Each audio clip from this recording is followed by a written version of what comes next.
Kembali di Sapa Indonesia Pagi, Saudara. Polisi menetapkan IS sebagai tersangka pembunuhan gadis penjual gorengan di Padang Pariaman, Sumatera Barat. Lebih dari sepekan, tersangka IS hingga kini belum ditemukan dan masih buron.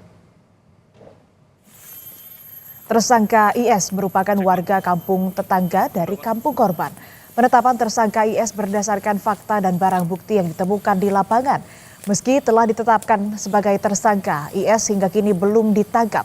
Tim Sus gabungan dari Polda Sumatera Barat dan Polres Padang Pariaman terus melakukan penyisiran ke sejumlah lokasi untuk menemukan tersangka yang masih buron.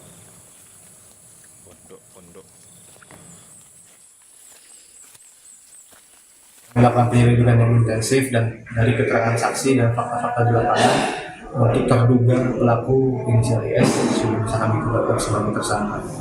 Tersangka ini yang sudah kami tetapkan adalah warga sekitar sini. Mungkin sedikit banyaknya dia sudah menguasai Medan. Namun tetap itu tidak menyurutkan tekad kami yang tetap berusaha semaksimal mungkin dalam mencari tersangka. Sebelumnya, hasil penyisiran tim khusus gabungan Polda Sumatera Barat dan Polres Padang Pariaman bersama warga ditemukan sebuah tas yang diduga milik tersangka. Tas berisi berbagai perlengkapan seperti pakaian dan dompet ditemukan petugas di kawasan hutan perkebunan. Selain mengejar tersangka, polisi juga mempersempit ruang gerak tersangka dengan memetakan dan menyisir perkampungan yang kemungkinan didatangi tersangka untuk mencari makan. Dan untuk memantau perkembangan pencarian pelaku pembunuhan gadis penjual gorengan, kita sudah terhubung dengan jurnalis Kompas TV Rio Yohanes di Padang, Sumatera Barat. Pagi Rio, sejauh ini bagaimana perkembangan pencarian pelaku? Apakah sudah ada titik terang? Ya, Astri dan juga saudara, hari ini, pagi ini tepatnya hari ke-9 pasca ditemukannya gadis penjual gorengan tewas terkubur. Ini memang tersangkanya masih belum berhasil ditangkap oleh pihak kepolisian. Dan pihak kepolisian masih memaksimalkan proses pencarian dengan menurunkan tim khusus dan juga anjing pelacak. Kemarin pagi itu terakhir terlihat tersangka ini di daerah Jorong Padang Kabau, dan sehingganya kemarin itu penyisiran difokuskan di daerah sana dan lebih dimaksimalkan. Namun memang hasilnya sehingga pagi ini tersangka masih belum berhasil ditangkap oleh pihak kepolisian. Demikian, Asri. Ya, lalu apa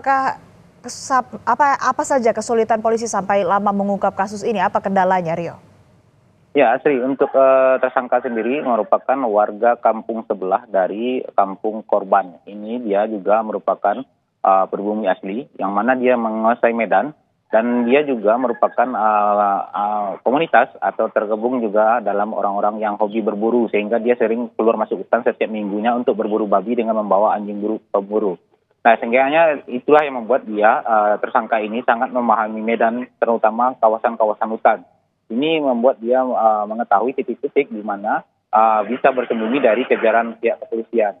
Namun sejauh ini jejak dia, langkah pelarian dia atau rute yang dia pakai untuk lari itu sudah mulai terendus oleh pihak kepolisian. Karena kemarin itu hari Minggu tepatnya ditemukan barang bukti yang dia bawa berupa tas yang di dalamnya terdapat perlengkapan tidur seperti sleeping bag atau kantong tidur, ada baju dan juga ada celana milik korban yang ikut dibawa oleh tersangka ini dalam pelariannya. Demikian, Astri. Ya, Rio, bisa Anda konfirmasi apakah tersangka yang sudah ditetapkan ini dan masih dalam pencarian ini sudah dimasukkan ke dalam daftar DPO atau daftar pencarian orang oleh polisi?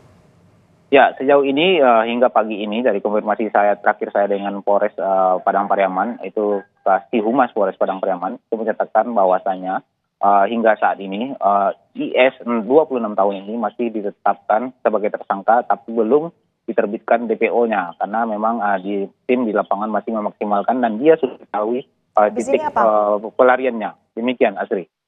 Baik, terima kasih laporan Anda, jurnalis Kompas TV Rio Yohanes melaporkan dari Padang, Sumatera Barat. Selamat bertugas kembali.